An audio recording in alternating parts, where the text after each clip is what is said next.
कहानी का नाम अंधेरे से उजाले तक, एक युवक की आत्मयुद्ध कथा। प्रस्तावना। रात का समय था, सन्नाटा था, पर उसके कमरे में तूफान था। शरीर थका हुआ था, पर दिमाग उबल रहा था।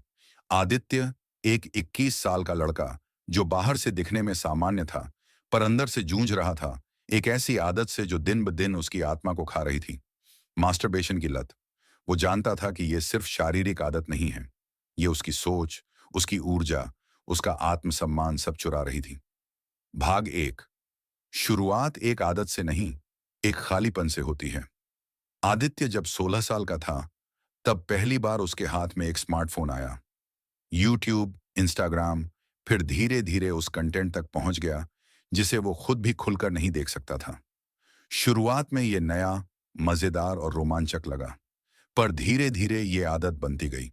हर बार जब वो अकेला होता, उदास होता, डरा होता या रिजेक्टेड महसूस करता, वो उसी आदत में लौटता।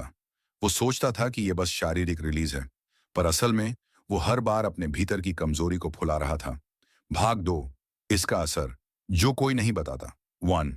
Brain fog. आदित्य को अब चीजें याद नहीं रहती थीं। पढ़ते हुए उसका ध्यान भटकता, दिमाग सुस्त हो चुका था। 2। Self esteem crash. आईने में देखता था तो खुद से नफरत होती थी। मैं इतना कमजोर हूं। 3। Motivation gone. ना कोई लक्ष्य में जोश, ना जीवन में दिशा। उसे लगता था जैसे उसकी आत्मा धीरे धीरे सूख रही है। 4। Relationship anxiety.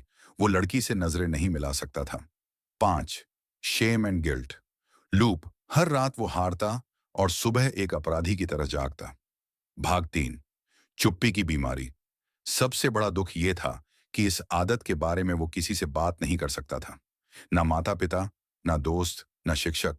समाज इसे या तो मजाक समझता है या गुनाह, पर कोई नहीं समझता कि ये आज के युवाओं की आंतरिक गुलामी बन चुकी है।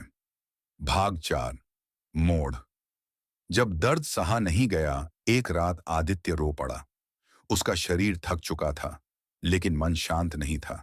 उसने खुद से पूछा, क्या मैं वाकई अपने शरीर का मालिक नहीं हूं?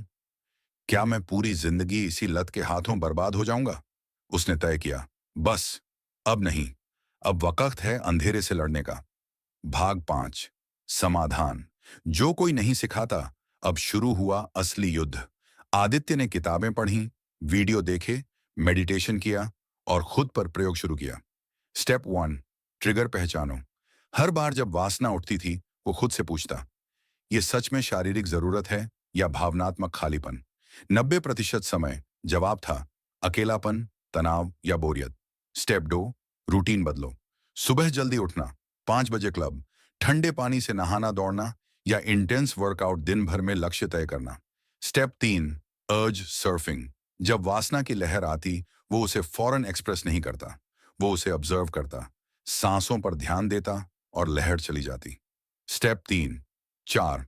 Dopamine detox. सोशल मीडिया कम किया, फोन पूरी तरह छोड़ा, अपना समय स्किल्स में लगाया, editing, guitar, coaching. Step 5। Accountability. एक नोटबुक में हर अर्ज और हर रिलैप्स लिखा। 30 दिन, 60 दिन, फिर 90 दिन का नो फैप चैलेंज। भाग 6। बदलाव। नया आदित्य।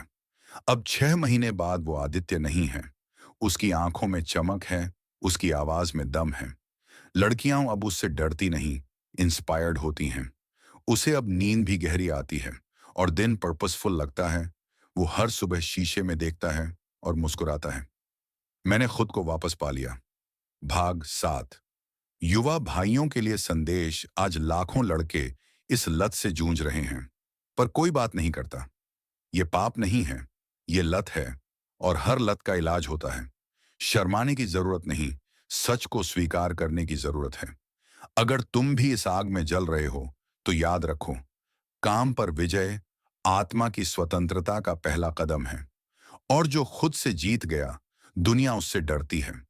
अंत की सीख, जो हर रात अपनी इच्छा को जीतता है, वही असली योद्धा है और वही जीवन का स्वामी बन सकता है।